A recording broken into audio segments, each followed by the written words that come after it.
Welcome to the Path to Follow podcast. This episode is going to be a little bit different.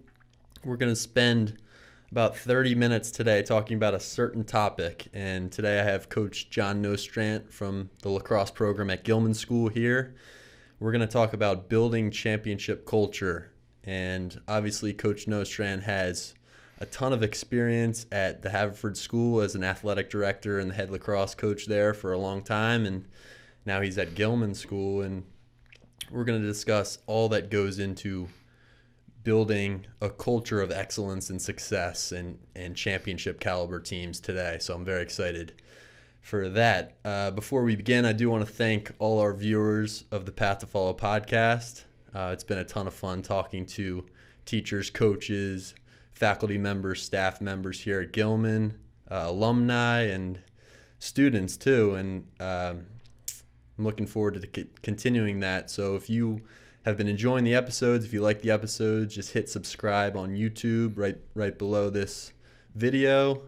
Follow on Spotify, Apple Music, Instagram, and Twitter, and we'll have some more good stuff for you coming soon. Coach Nostrant, it's a pleasure to have you on today. Thanks for having me back, Jake. Glad to be here. Second episode with Coach Nody. Coach, today we're going to talk about building championship culture, and obviously you have so much experience and expertise in this area. But before coming in today, I was thinking a little bit about the word culture, because it's one of those words that's somewhat tough to define, and it's more of kind of a feeling or something that you know when you see it, like a strong, successful culture, especially in sports. When you think of that word, what comes to mind for you? So, I think you're right, and I would agree with you 100%. And I think culture can change from year to year, from team to team. But when we talked about creating that culture and, what it takes, I always found myself coming back to the word trust. So building trust. So, how you do that and watching how other people do that with their teams, coaches, or in business. I think the key component to championship culture is trust, and it's at all different levels, right? It's that coach has to have a relationship with his staff. That coach has to have a relationship with the administration, at the school. The boys have to trust one another, if we're talking specifically about lacrosse. So there's different layers, but I think trust is probably the key ingredient to any culture. And just from getting to know you more these past couple of years, it seems like you built trust almost immediately with players and coaches and people in the Gilman community. How did it happen so quickly for you when you came to Gilman? It seemed almost natural that you were able to build trust with guys almost right away. What are some ways that you build trust with your players and your coaches? Well, I think you got to get to know them on a personal level. You have to know what excites them, what they're, what's important to them. What are their pillars? Like, what do they value? So, peeling back the onion, I think, we hear the term relational teaching, relational coaching. So you gotta dig a little deeper to find out, what makes your guys tick, what makes your coaches tick, what gets them excited, what gets them motivated. So for me, that's why I teach and coach. And so doing it here at Gilman has been great, but unbelievably challenging, as we all have been challenged over the course of the last 10, 11 months, right? COVID has taken away that ability. It's put masks on our face. It hasn't allowed us to sit down and share a table. It hasn't allowed the boys to sit in a locker room and get to know one another or gather on a field. So it's been really challenging, both emotionally and physically, I think, for all of us. But I think building it here at Gilman, or beginning to build it, it really has I don't know that it's been easy, but it's been natural because of the type of families, the type of boys, and the type of teachers that we have in the Gilman communities. So because of all the people that were here before, and that they've already established some of those things, so I just try to pick up and build on some of the things that I've read about, from Reddy Finney to Henry to Russell and Lori, to Sherm Bristow, to Timmy Holly, to all those people. They've already done a lot of good work here, so I'm just here to try to figure out what my role is and what my piece of the action is going to look like, I guess. For sure. I think you kind of came into Gilman right when the pandemic first hit, and it definitely has been tough to figure out ways to build trust in such a virtual distance situation. With students in world cultures and English classes, and also with our guys on the lacrosse field, because we don't see them. We don't have those personal relationships in front of us. They're further away. But in a more typical situation, and maybe we could talk about your years at Haverford, I think we've talked about before how trust kind of runs on its own and successful culture runs on its own once it's implemented. So maybe thinking back to some of your championship level teams, trust is the main pillar, but how did you get trust and success to kind of run on its own at Haverford? Again, I think it starts with those relationships with your players, and then it trickles down. It's coach to player, and then it's player to player.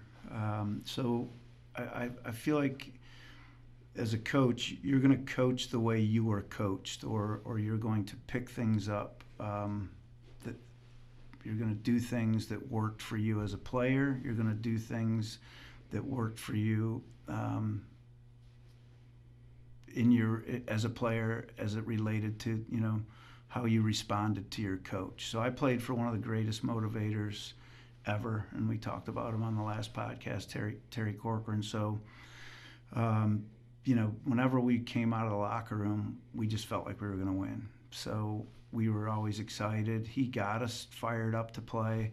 So I think that emotion of excitement and just being ready to compete on a daily basis, that's huge. So just talking to guys about that and what that looks like, I think is important. And then what are the things that are important?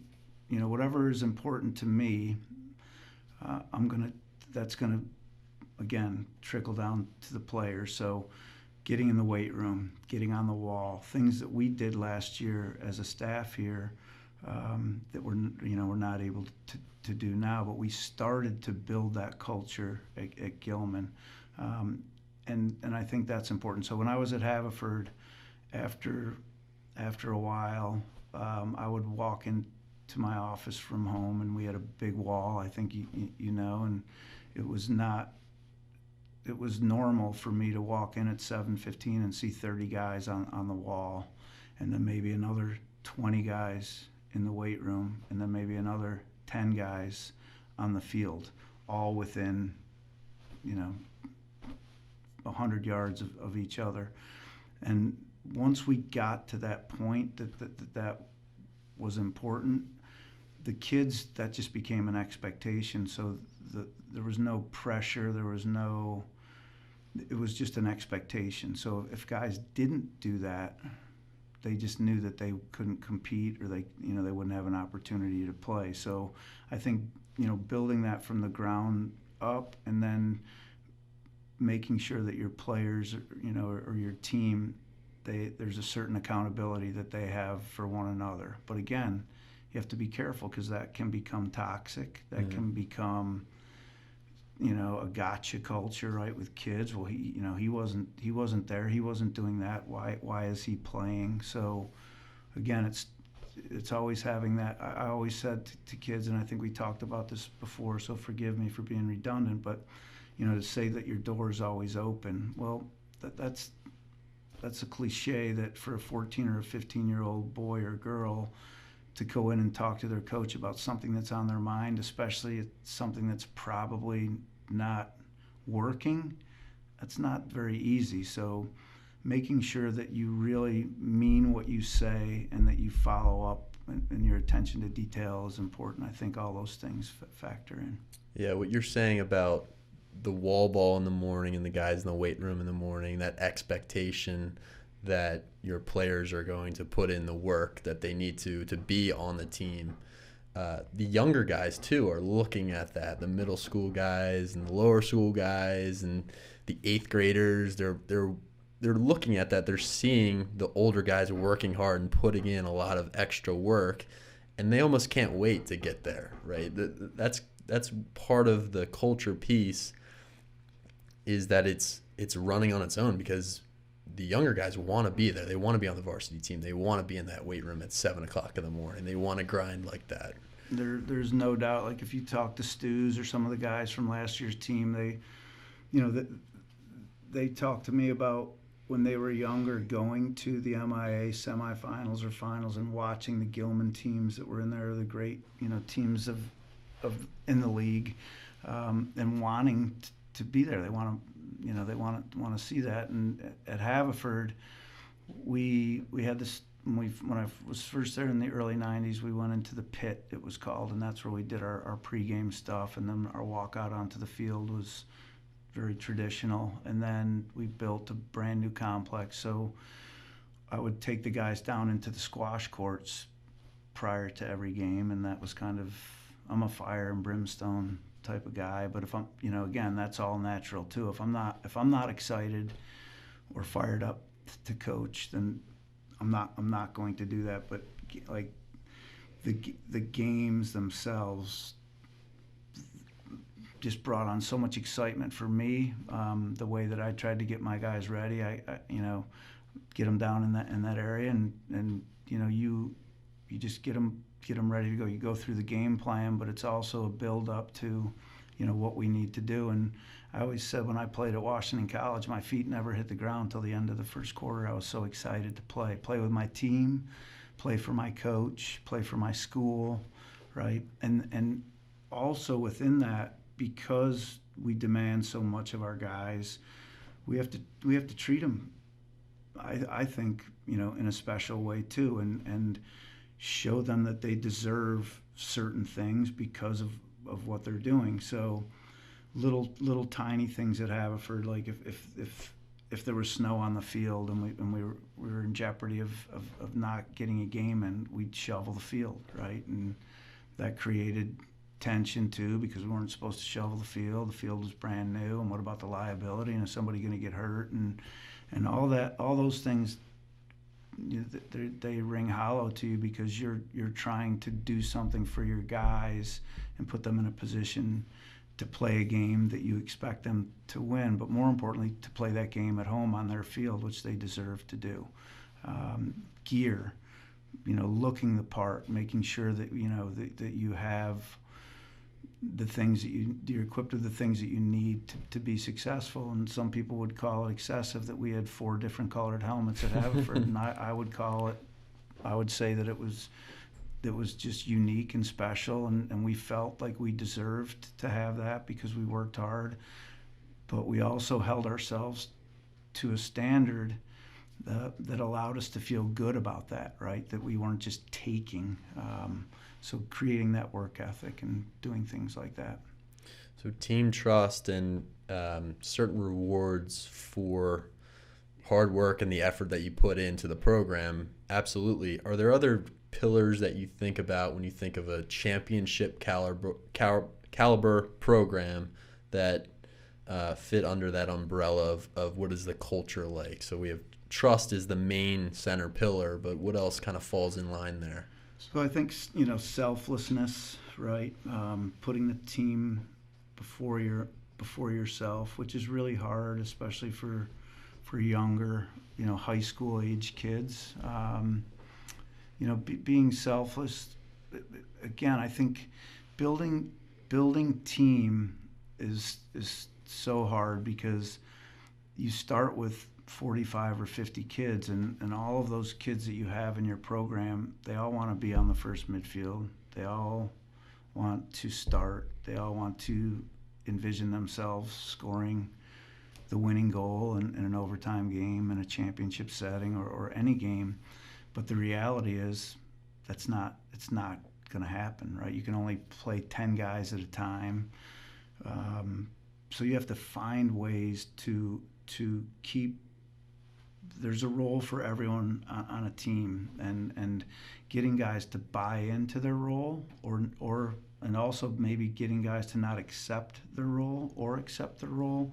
It's constantly changing. So as a coach, you just have to have your hand on the pulse of what your team, like, what are they feeling? So daily check-ins with your captains or guys on your team, like, hey, how's so-and-so doing? I know he went from the second line to the third line, or he was on man up last week and he's not on man up. If you're a coach who doesn't feel the need to over communicate or to be empathetic or sympathetic to those situations or people, I don't think you're gonna win consistently. Like, if you're not, and again, I may have talked about this, but we have that term, like, I'm going to be brutally honest. Well, how about compassionately honest, right?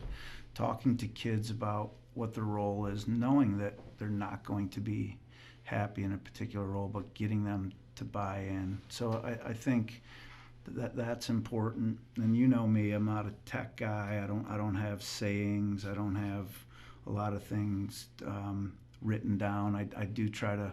I think the best ideas are usually someone else's. So you try to find, all right, who's been successful? What's the rugby team? What's the book? The All Blacks. Yeah, the All Blacks, and yep. What was their locker room like? What did they do? Right. So I think we can all take bits and pieces of things that worked for certain teams, but you want to be careful, because what worked for one team might not work for your team, right? What worked for you 10 years ago might not work anymore. I know that I cannot coach the same way today that I coached in the early 90s. I'd get fired. Mm-hmm. I probably should have gotten fired in the early 90s too. But let's go back to that trust factor, right? Like, when I did some things that the headmaster or the athletic director, before I was the athletic director, shook his head, like Timmy Holly when I came out and we wore black uniforms, and Timmy's like, well, I thought our colors were maroon and gold, right? And I knew that we had to wear black because we needed to be tougher. We needed to be like the Oakland Raiders. Well, Timmy didn't fire me. He brought me in and chastised me a little bit, but building that trust ahead of time, so you have surrounded yourself with people that trust you enough that they're going to let you live on the edge a little bit, right? As long as you don't fall off the cliff. Mm-hmm. So those are, and again, you have to be true to yourself, and the other thing I would say is, and this is a tough one too, and I guess be careful how to interpret this, but you can't compromise, right? If you believe in what you're doing, compromising is like kryptonite. It's to me, it's weakness, right? But again, there's a lot of times in life when we have to compromise if we want to work on a relationship, or we have to do things. So I'm not saying that you can never compromise, mm-hmm. but I think you want to be careful about compromising, especially when you have historical evidence that things work. Mm-hmm. Yeah, you have the formula in place. It's going to work. Compromising is taking a step backwards sometimes. But going back to the selflessness part, because that's something that I wanted to talk about. In high school, as a teenage guy, and I've been on a lacrosse team as a teenager, you think you are the man. You think you're going to be the guy scoring the game-winning goal. You want to be that guy with your name in the paper. And you've coached so many All-Americans, so many great names in your career. How do you get guys like that who, and their parents too, they think that they should be the one scoring the goal. They think they shouldn't be sitting on the bench. How do you get guys like that who are ranked in inside lacrosse to buy into your program's vision? Again, I think it's you're doing it, through communicating effectively with them, talking about it openly and honestly, and also accepting the fact that they're not going to like their role all the time, and they're not going to be always happy with where you put them, or maybe they won't be happy and happy for their teammate in certain situations, but also allowing them the ability to talk about that, or to share those feelings. I think, and talk about parents, especially at the high school level. Parents are a key ingredient to any team's success, and again, some of these things that we're talking about, we talked about on the prior podcast. But if the parents aren't buying into what you're selling, then there's no way the kids are going to buy into it. There's just no way. Mm-hmm. When they get in the car, when they get home, and we've talked about that. So again, communicating effectively with your parents, talking about non-negotiable things. Talking about what's appropriate and what's not appropriate when you're having a conversation, setting boundaries, right? We're not going to talk about why Johnny's playing more than you, right? That's not what it's about. It's about you. So let's stay in the known. Let's talk about what you need to do, or what are some of your shortcomings. And I also think, too, as you said, we want those guys. Those are the guys we want on our team. We want guys to think that they should be on the first line, or that they should be in a certain role. So getting upset with them because they're upset makes zero sense, right? And again, I can tell you that as a young coach, I would get upset with guys, and I would wonder, what, are they crazy? Aren't they not watching the same thing? Well, no, they're not. They're not. I'm looking at it through my lens. They're looking at it through their lens. The parents are looking at it through their lens. You have assistant coaches who are looking at it through their lens. So I think, just again, being compassionate and being able to have those conversations, and creating an environment where people are not afraid to kind of speak their mind, I think is paramount. Yeah, openness, trust, communication, all very important. Another word that comes to my mind when I think of a culture of success or a culture of winning is sacrifice, because playing a sport, especially a high school sport that's at a high caliber, you have to put aside some of the things that you might want to do socially or outside of your sport for the good of the team. And whether that's getting up at 7 a.m. and getting in the weight room, or hitting the wall at 7:15, or we had prom every time we played Haverford School in high school. We had prom the night before. We had to not go to prom, or we had to not go to prom and stay out that late because we knew we had a game the next day against a big opponent. Maybe we can talk a little bit about sacrifice in terms of what that means for the high school athlete on any team, really. Yeah, I think that's huge, and could be college. It doesn't matter, right? You have to live to a higher standard if you're a part of a team than someone who's not a part of a team. It's as simple as that. There's more rules for a Gilman lacrosse player, a Gilman basketball player, a Gilman football player than there is for just the regular Gilman student. Although we're all participating in athletics here, but you have to know when you sign on that dotted line by being on a team that you're going to have to sacrifice more than anyone else. And if you think back to what we tried to do last year, and I get nervous as a dad and as a coach when I ask guys to leave their house at 6 in the morning or 6:15 in the morning and come in and do some CrossFit training. But that's sacrifice, and that's something that we can point to, that no one else is doing that. No one's working as hard as we are. No one cares as much as we do. And that may or may not be true, but you can convince a bunch of high school boys that it's definitely true, right? And so I think, again, teaching the value of work ethic and hard work, and maybe not putting the carrot at the end, not having it be result driven, right? Let's have it be fun. Let's embrace, right, the term embrace the suck, right? I've heard that a lot with football guys and things like that. And I don't know that I love the term, but I do love what it stands for, because everyone loves to play in games, right? And I think I said it last year in our pregame. I think, I'm a big music guy, right? So the Tom Petty song, right? Well, let's put the party dress on. Let's go. It's game day. So we can all get excited about, even if your role is, if you never step on the field, most athletes can get excited for their teammates in a game situation. Can you get as equally excited about going to CrossFit training or going to Jay Dyer or Sweat Performance or lifting here, with Diego? Or can you get as excited about practice Monday, Tuesday, Wednesday, and Thursday, knowing that you have to be ready on Friday? And I think getting guys to do that, it becomes infectious. It becomes, it's a shared quality. So I think that's huge. And I never ever believed that when I was younger, because I didn't really have a lot of fun. I wasn't a guy that liked to do any sprints. The weight room might have as well been a foreign country to me for a big part of my time, and some of it was generational. We weren't really into lifting weights, but getting guys to embrace those things that we know that we value. If they value those things the same way, I think you're going to be successful.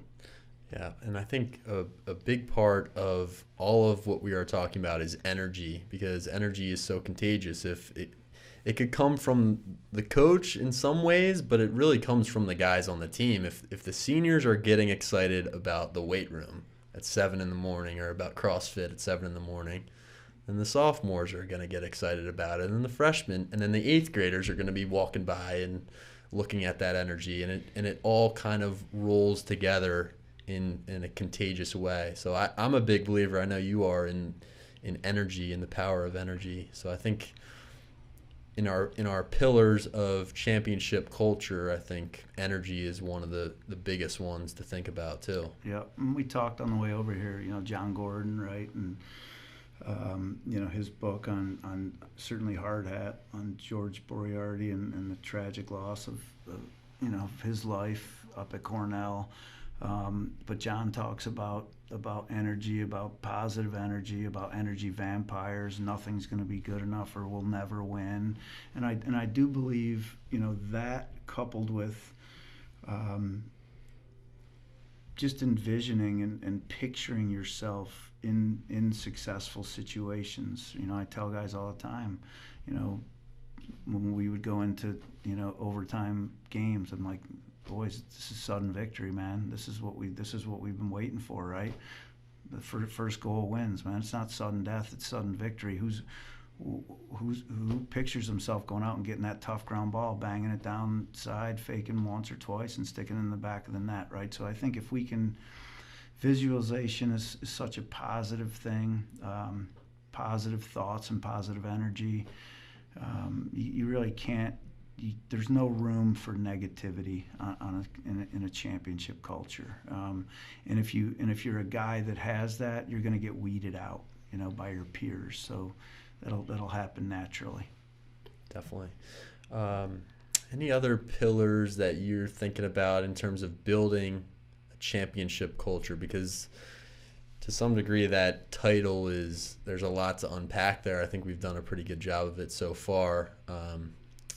But a championship team, a lot of people think about a championship team as having all the best players. And you can have all the best players you want, but it really comes down to these other tenets or pillars that we're talking about here that make the team. The personalities are a huge piece of any successful team, I think. And getting those personalities aligned is no easy task, because everyone's different. Everyone has different expectations, goals for themselves.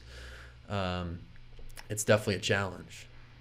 So I would say, one word that comes to mind would be respect, right? So again, we're all going to have different roles, but respecting one another's roles and having respect. If you have, and I've been very fortunate to have great players, but some of the best players that I've coached over the years, Doc Sakin comes to mind, right? The guy was a phenomenal football player, whatever sport it is, he could play that sport. But Docs had so much humility, and he was such a phenomenal teammate that it was infectious to the rest of the team. So he could go out and score 5 goals. He could go out, but Docs, or people like Docs, it was just as important for him to see how someone else was doing, or how someone else was feeling, or how someone else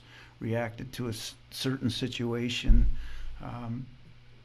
I think that's so important. So respecting your teammates, regardless of their skill level, their ability, right?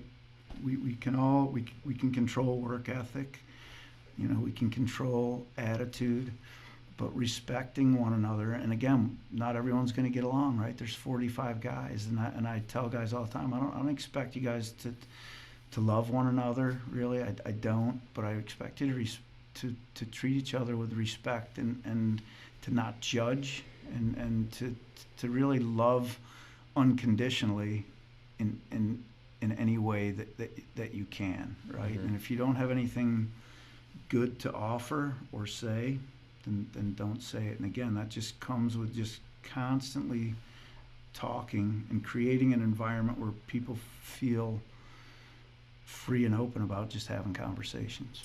Yeah, in the similar way that positive energy is contagious on a team, I think that negative energy or lack of respect or talking poorly on a teammate, that can spiral out of control and really hurt a team too. It could really be the death of a team.